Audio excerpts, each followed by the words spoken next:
நீ என் மேல வச்சிருக்கிற அன்ப வார்த்தையால சொல்ல முடியலையா.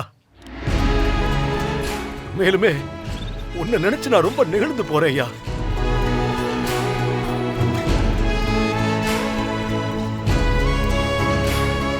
பாரு, உன்ன மாதிரி ஒருத்தன் இருக்கிறதுனாலதான் நாங்க நம்பிக்கையோட உசுரோடவே இருக்கோம்.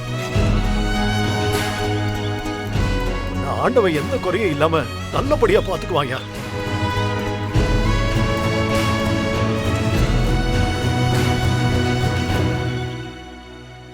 அப்பனோட ஆசையை நிறைவேற்றணும்னு நினைச்சதே ரொம்ப பெரிய விஷயம் வேலு. அதுக்கே உன்னை நினைச்சு நான் ரொம்ப பெருமைப்படுறேன். அன்புள்ள அப்பா அப்பா, யாருமே உன் போல் இல்லை மண்மேலே.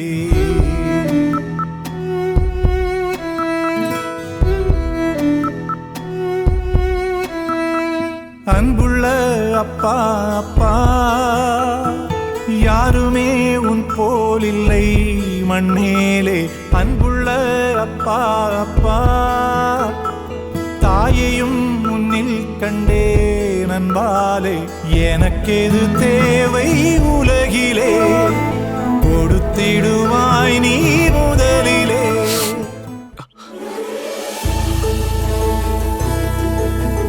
மணி சக்தி, உன்ன மாதிரி ஒரு மருமக யாருக்கும் கிடைக்க மாட்டாமா. உன் இடத்துல வேற யாராவது இருந்திருந்தா வேலுவை என் நேரம் மனசை மாத்தி தனியா கூட்டு போயிருப்பாங்க. ஆனா நீ எல்லா பிரச்சனைக்கும் என் பையனோட கூடவே நின்னு உதவி பண்ணிக்கிட்டு இருக்க.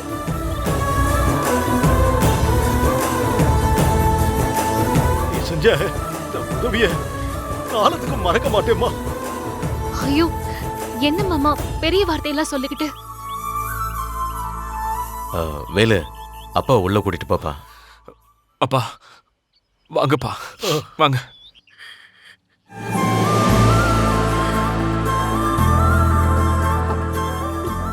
சிங்க மாதிரி கம்பீரமா தெரிஞ்சவன இப்படி கூனி குறுகி அழ வச்சுட்டானே அந்த படுபாவி பையன். சக்தி, நான் சொன்னேன்லம்மா, ஃபாரின்ல இருந்து என் ஃப்ரெண்டு வந்திருக்கான்னு சொன்னல, அவனை போய் பார்த்துட்டு ஏதாவது உதவி செய்ய முடியுமான்னு கேட்கலாமா? சரிங்கண்ணே. வேலுவையும் உங்க மாமாவையும் தைரியமா இருக்க சொல்லுமா. நான் வரேம்மா, நான் வரேம்மா.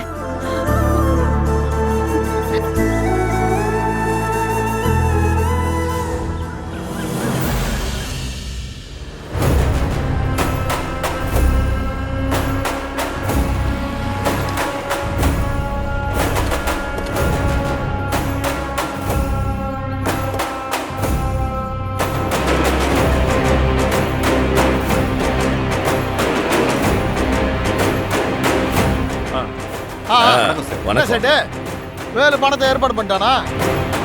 காலையிலே வேலு எங்க வீட்டுக்கு வந்ததும் அவர்னாலே முழு பணத்தை ஏற்பாடு பண்ண முடியலன்னு சொல்லுது. நான் தான் அன்னைக்கே சொன்னேன், அவனால அவ்வளவு பணத்தை ஏற்பாடு பண்ணவே முடியாது. ஆமாம், நீங்க கரெக்டா தான் சொன்னீங்க. அவங்களே 5க்கும் 10க்கும் அலைஞ்சிக்கிட்டு இருக்காங்க. அவங்க எப்படி 2 கோடி ரூபாய் ஏற்பாடு பண்ண முடியும்? அப்போ வேலுக்கு அடுத்தபடியா ஏலம் எடுத்த சுதாகருக்கு போன் பண்ணி பணத்தை கொண்டு வர சொல்லுங்க. பாப்போம், 5 மணி வரைக்கும் டைம் இருக்கு. அதுக்குள்ளே பணத்தோட வந்துட்டானா பார்க்கலாம். இல்லேனா நீங்க சொன்ன மாதிரி சுதாகருக்கே வீட்டை கொடுத்துடலாம். இந்த மாதிரி சேட்டு, சத்தியமா அவங்களால இவ்வளவு பணம்லாம் ஏற்பாடு பண்ண முடியாது. நீங்க சுதாகருக்கு போன் பண்ணி வர சொல்லுங்க. சரி, நான் அவருக்கே சொல்லுது.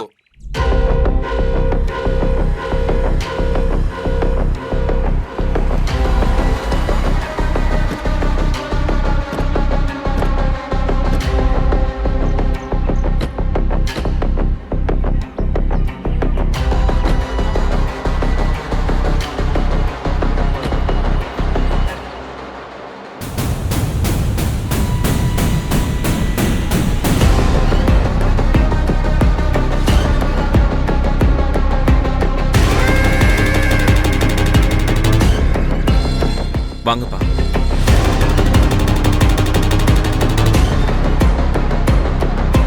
திருமச்சந்திரன், வாங்கப்பா.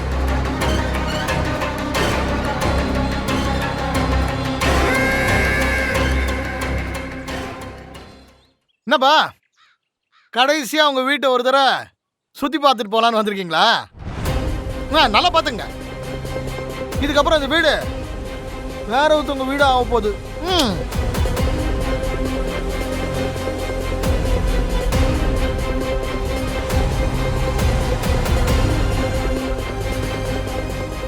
ஏய், இந்த மாதிரி ஒரு கேடு கெட்டவனை புள்ளையா பெத்ததுக்கு இந்த வீட்டை இழந்துட்டு இப்படிதான் நடுத்தெருவுல வந்து நிக்கணும். நீ செஞ்ச பாவத்துக்கு நிறைய அனுபவிப்படா நீ.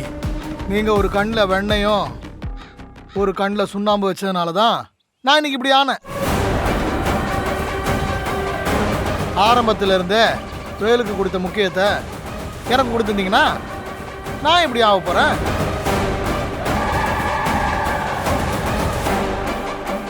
உங்களுக்கு அவன் தானே முக்கியம். அவனுக்கு தானே பதவியும் பொறுப்பும் கொடுத்து அழகு பார்த்தீங்க.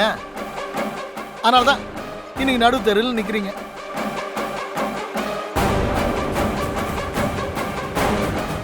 நான் இன்னைக்கு நல்ல நிலைமையில இருக்கேன்.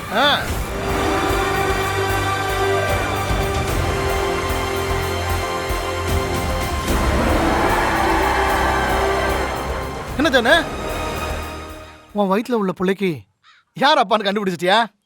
ஏய், இன்னொரு தடவை என்ன பத்தியோ என் புள்ளைய பத்தியோ ஏதாவது தப்பா பேசுன உன்னை இங்கே கொன்னு போட்டு ஜெயிலுக்கு போயிடு. நீ இப்படி வா, கொஞ்சம் பொறுமையா இரு.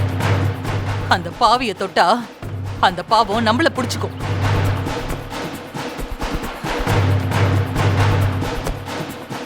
என்ன வேலு, பணம் அரேஞ்ச் பண்ணி கொண்டு வந்துட்டியா?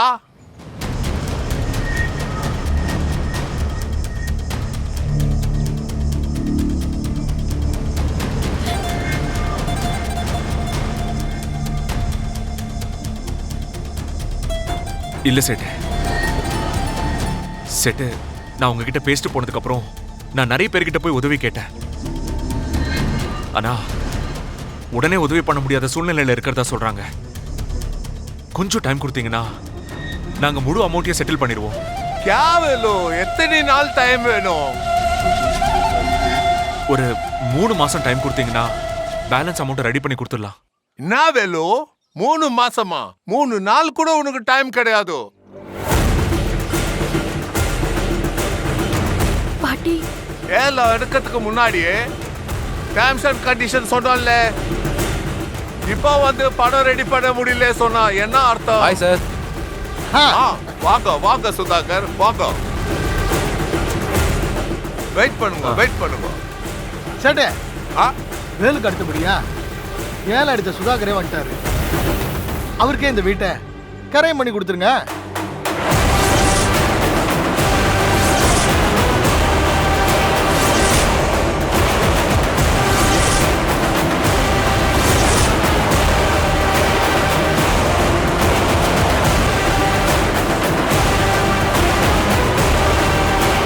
சுதாகர், நாளைக்கு இந்த வீட்டை உனக்கு ரிஜிஸ்ட்ரேஷன் பண்ணி கொடுக்கிறேன். நாளைக்கு நீங்க கேஷோட வந்துடணும். சரிங்க சேட்டு, கண்டிப்பா எடுத்துட்டு வந்துடுறேன். சேட்டு, கொஞ்சம் மனசு வைங்க சேட்டு. 3 மாசம் இல்லாட்டி 1 மாசமாச்சும் டைம் கொடுங்க. கண்டிப்பா நான் அந்த பணத்தை அரேஞ்ச் பண்ணி கொடுத்துறேன். சேட்டு, இதுல 95 லட்சம் ரூபாய் பணம் இருக்கு. இதை வச்சுக்கோங்க. மீதியை நாங்க 1 மாசத்துக்குள்ள அரேஞ்ச் பண்ணி கொடுத்துறோம். இந்தாங்க சேட்டு, இந்த பணத்தை வச்சுக்கோங்க. வாங்கிக்கோங்க சேட்டு. என்ன விளையாடுறீங்களா?